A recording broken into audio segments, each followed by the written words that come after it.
This is Formula E. The cleanest, the greenest, and the most exciting motorsport on the planet.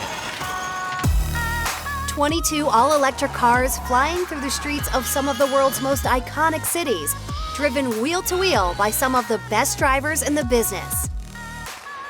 So far this season, we've seen thrilling battles. Oh, this is going to be quite the move. They have a little bit of a rub. Unexpected drama. Both of the DS to Cheetah cars are now serving drive-through penalties for a technical infringement. And victory for BMW's Antonio Felix da Costa in Saudi Arabia. The Moroccan capital of Marrakesh was the venue for one of the most dramatic races Formula E has ever seen. The reigning champion John-Eric Verne caused carnage at the first corner. Verne goes for it out of nowhere, and Verne spins! And the two BMWs threw away a clear 1-2 win when they crashed late in the race. What are you doing? They hit each other, Da Costa's in the wall and the lead is gone! Allowing an unexpected winner to shake up the order. Jerome D'Ambrosio wins for Mahindra! Sizzling Santiago hosted round 3, and the South American city gave us the hottest Formula E race on record with no shortage of action. We'll be looking back and diving deeper into all the moves in that race later in the show, but there's plenty more coming your way in this episode of Street Racers. The team behind Formula E have been busy working their magic behind the scenes and have just announced a brand new groundbreaking electric racing series. Welcome to what I think will be the biggest adventure of our time. Talking of groundbreaking, we check in with the progress at autonomous racing championship Roborace.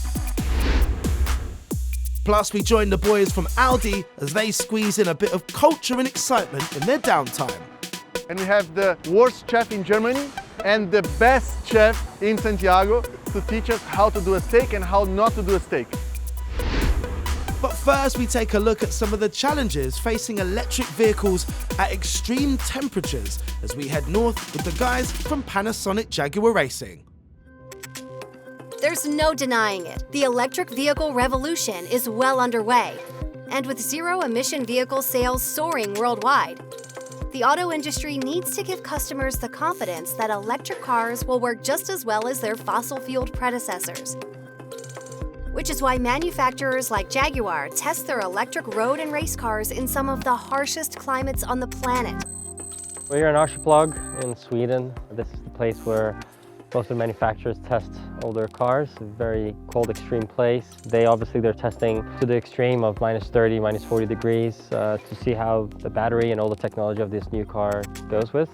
In these kind of conditions, any kind of car driving out there is fun. One of the biggest problems that we face with electric vehicles is the cold temperatures. At the moment we're standing in -32. It can get a lot colder than that, and obviously the problems we get with those temperatures is battery performance decreases, vehicle face issues with charging or vehicles running or duration or performance of the battery. So it's characteristics like that that we try and look and develop over the winter period. This centre is really important for the development of electric vehicles because the cold climate has a large impact on the performance of the battery, and this facility gets down lower than -32. This helps us to develop the car's systems to cope with these extreme temperatures and improve its performance so that you get a really great performing electric vehicle. Along with Formula E Season 1 champion Nelson Piquet Jr., Jaguar brought their all-electric I-Pace and E-Trophy cars to the Arctic to be pushed to their limits. Challenging temperatures of -40 degrees and minimal daylight hours were a test for the vehicles, drivers, and our film crew.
Whilst the guys from Jaguar were having their Arctic adventure, a journey of a different kind was only just beginning.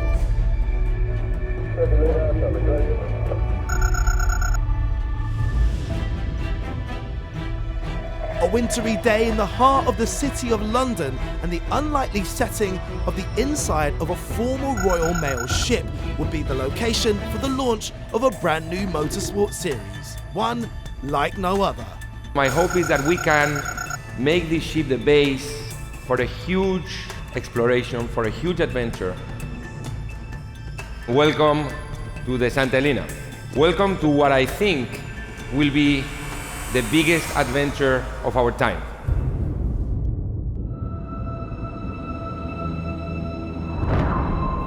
Planet Earth, 4.5 billion years old.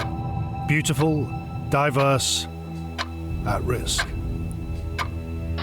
Residents are advised to limit their time outdoors. The atmosphere look over my shoulder. What's being called a superstorm tonight? Impact on 2,000 people have already been evacuated tonight. Sounding the alarm about Roborace. And we begin with a wildfire alert.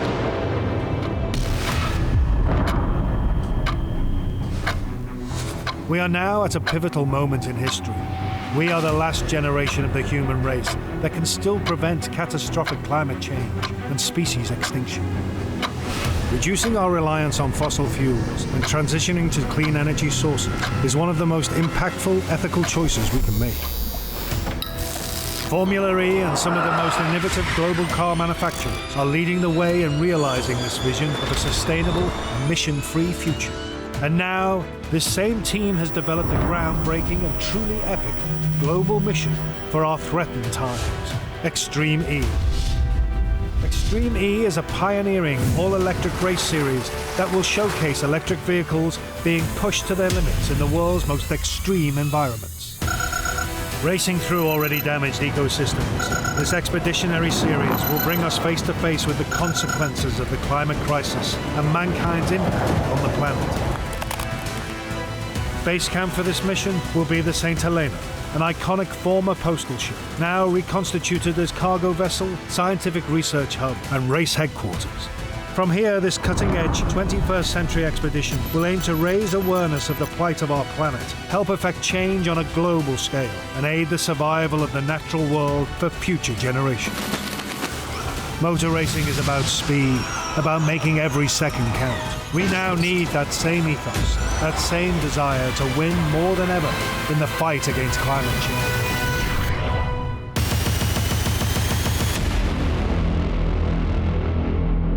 Extreme E looks set to be an incredible adventure, and I can't wait to see it unfold.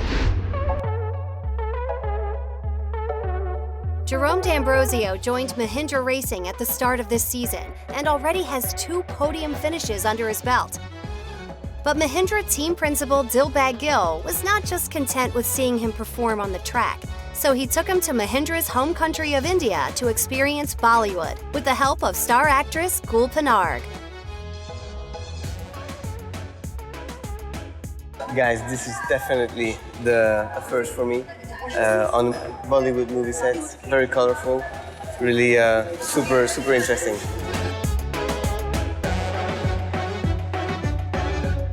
Thank you so much for making this happen. So I've spoken to the director, and somehow we've made it possible for Dilbag and Jerome to be able to act in this next scene. It's going to be awesome.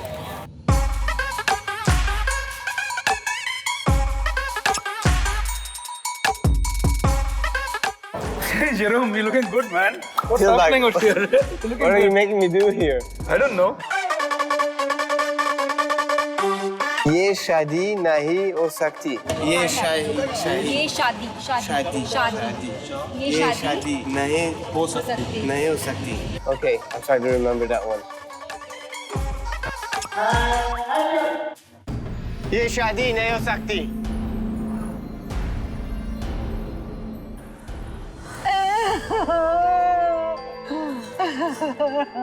मैं दिशा से प्यार करता हूँ।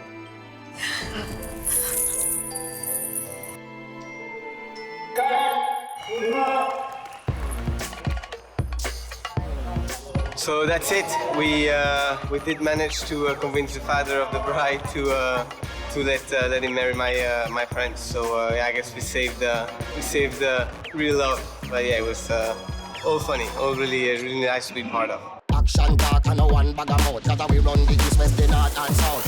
Munde karte dancing, dancing, kuliya pito singing, singing. Munde karte shaking, shaking, kuliya pito breaking, breaking. Bach ke na, fir na karna dil pe tere yaar. Ho kab ja, ho kab ja, ho kab ja kar lange, kar lange, kar lange, kar ja, kar lange, kar lange, kar lange, kab ja, kar lange, kar lange, kar lange, kab ja, kar lange, kar lange, kar lange.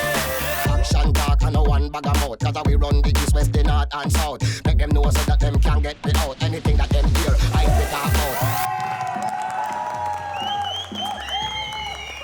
I mean, I showed up to an event in Mumbai and Dilbag won. You know, I got a little surprise for you, Jerome.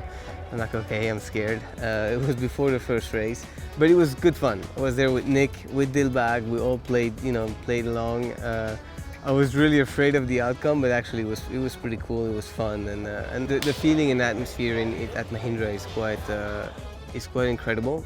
We still have this family spirit, and Dilbag, keeps that alive in quite an amazing way, and it's just super special to be part of a team like that.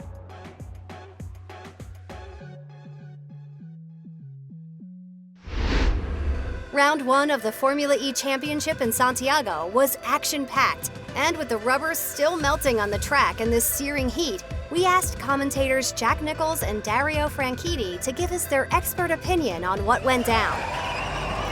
Well, another frantic, action-packed race in Formula E, and the action really began after qualifying, Dario. Superb lap from Lucas Di Grassi, but then disqualified, half an hour before the start of the race, and he had to start, instead of right here on pole position, right back there at the back of the grid. Yeah, all the way back, and that was going to make his day very tough. Lucas is not the best qualifier, hasn't been. Put together a superb set of laps today in qualifying and Superpole.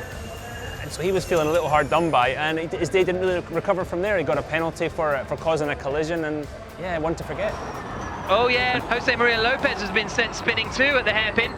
Yeah, no points for him, and he's struggling for points anyway, and he needed a big points haul here, but the same could be true said of Jean-Eric Verne and all these big name drivers, Sebastian Buemi, all these big name drivers who struggled. The thing is, there's rookies and there's experienced guys now, but everybody's a big name driver. They've all got that level. The teams are all working at a level that you've got to worry about pretty much everybody in the field. So you make a small misstep, your day's ruined, and it could ultimately ruin your championship. Sebastian Buemi was leading the race. Looked like he might take his first victory since season 3 because he didn't get any wins last year. Next thing you know, he's in the wall. Oh, Buemi's in! Buemi's in the wall! Burns in the lead! Buemi, they just got onto the marbles.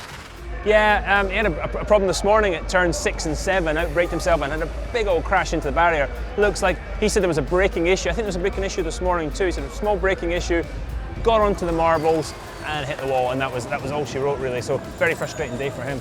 That allowed Sam Bird to take the lead, and from then on he went on and won it, his 8th career victory. Sam Bird, who started in 4th on the grid, comes through the final corner now, and he's going to take victory in Santiago. Yeah, Sam was putting pressure on Buemi at the time of his accident, so Sam played it absolutely to perfection.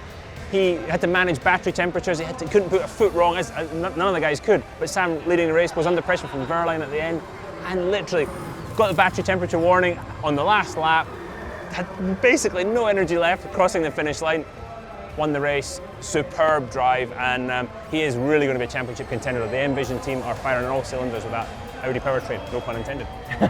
He had to work really hard on controlling his temperatures, but so did Pascal Verline in second place, and Verline looked as though he was going to win it in what was really his first Formula E race after getting wiped out in the start in Marrakesh. But the temperatures here, so hot, 37 degrees at the start of the race. Mahindra just about got away with it almost. Mahindra did a great job with that, and Pascal, I think his lack of experience showed, but at the same point his hunger did as well. He said, I'm second, I'm not happy, I wanted to be first. But you could see him pushing, then you could see he start to pull out of the slipstream of Sam Bird to try and get some cool air into radiators and cool everything off, but he probably just overdid it through that middle section of the race, trying to challenge Sam, and Sam, being the sort of wily veteran, just played it right. Would Verline be your driver of the day? It's hard not to give it to Sam Bird because he just drove up such a perfect race, but Wehrlein, his talent is clear to see. And when he gets a little bit more experience driving in Formula E, look out everybody. So 3 races, 3 different winners from 3 teams. Any sort of, strong order emerging? Can you put your money on anyone for Mexico City or no idea? I'd love to say something, but no, I have no idea. I think you've got to say Sam Bird, not just because of today. He looked very, very strong in both qualifying and the race. Here they come down the straight. Bird's got extra power. Wehrlein covers the inside. Lock up from Bird. He's through. Lucas de Grassi had an absolute nightmare, but the pace was there. So I expect him to be back up challenging. We know he loves the Mexico City track. Well, who have you got? I'm going to go Pascal Wehrlein. No, you know what? I'm going Stoffel van Dorn. Qualified really well today. Yes. It's a bit out there. Qualified really well. Was driving a good race. Had an unfortunate crash. Evans is slowing. Van Dorn's in trouble. Stoffel van Dorn in the HWA. And I think Mexico City, he's been there before. Not quite the same track layout, but yeah, there we go. Sticking my neck out, Stoffel van Dorn. Make sure you join us for it, because if it's anything like the first 3 races of the season, it's going to be a bit balmy. Whilst Formula E is redefining the limits of what's possible in an electric car, Audi driver and Season 3 champion Lucas de Grassi is helping push the boundaries of motorsport itself. Motor racing has always been driver versus driver. What should I do? Hit you from behind? Racers going head-to-head in a battle for glory. But now we're in the 21st century. What happens if you take the driver out of the car? This is the concept behind Roborace. Roborace is the world's first autonomous motorsport, and the intention of Roborace is to create a competitive environment in an entertaining and exciting way to help accelerate the development of autonomous vehicles and autonomous driving technology. The Roborace car was designed as the autonomous race car of the future, completely driverless and controlled entirely by artificial intelligence. The initial aim was to race these robocars against each other, AI versus AI. Roborace has been on a learning path the last 2 years on many ways. Technically speaking, developing the car, developing robocar, developing DevBot, understanding what's the requirements of autonomous racing needs, understanding what's the fans, what they want, how they associate traditional motorsport with artificial intelligence. To speed up the development process, Roborace built DevBot. This is DevBot, short for Development Robot, and this was really created in order for us to be able to test the platform and the software that went into Robocar. Robocar obviously doesn't have a human driver, so that creates a new challenge when you're trying to test for real on a test track. How do you make sure that testing is safe?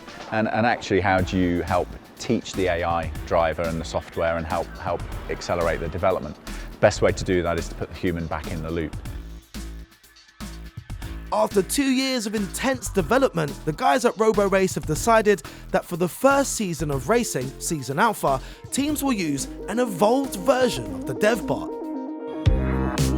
There's a lot of unknowns, and now we're starting to format something which makes more sense. We strongly believe that Season Alpha has to start with the human element, and this human element will be shared in the car with artificial intelligence, with autonomous driving systems. Race weekend is 2 days. We have testing on day 1, or practice on day 1, and racing on day 2. Practice session is 2 sessions, humans first, and then AI drivers second. Come race day, the teams will race again for 2 sessions. The first session will be all humans racing against each other. Then they stop, human drivers out, same position, autonomous driving systems, they have to take over the car and then do another half of the race and finish the race. So the combination of human and machine wins the race. Some of them, as the human drives, the system will understand what the human is driving, will collect this data and trying to improve on what the system already knows. It's almost like if you have a co-driver in the car that is learning from what you're doing. So the human will have an impact.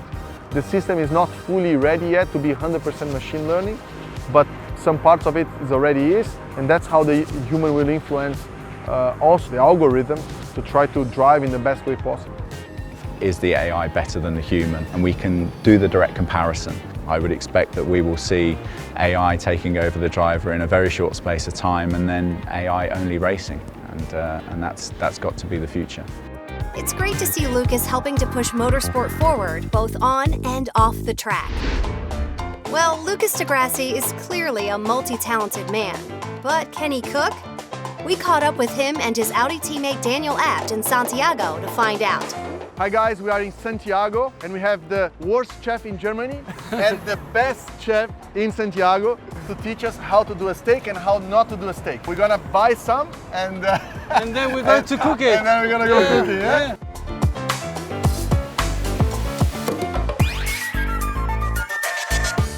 Okay, so now that we're here, which cut is the best South American we can get? We can get this one, this veined loin. We just have in South America. And then we have a smooth loin, it's the other part. So the best taste? I will take the veined loin. And you? Let's go for the straight one, then we can compare. How do you want to cook your meat? Medium. Medium, okay. You have to look like this, you know. This is well cooked, medium, medium rare, like this, okay? Take one, we will put on the grill. Hot, huh? If I was you, I would wait some. Don't mess it up. You can touch it if you want, like this. You see, it's...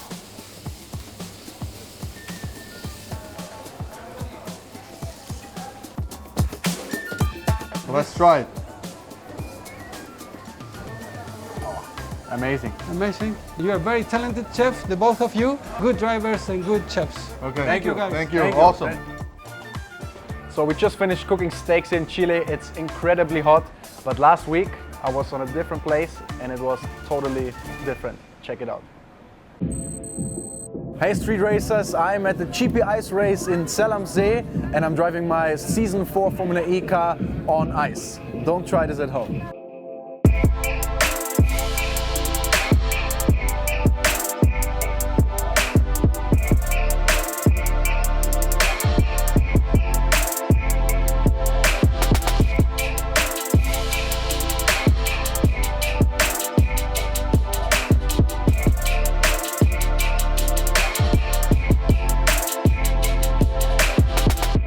The whole driving style is totally different. I mean, normally you have a late brake approach and a clean line. Here you're always unstable, the cars just shake and you kind of rotate yourself into the corner in order to make it round, because if you drive like a dry line, you will probably not even get the corner. So it's very different, but it's also very fun.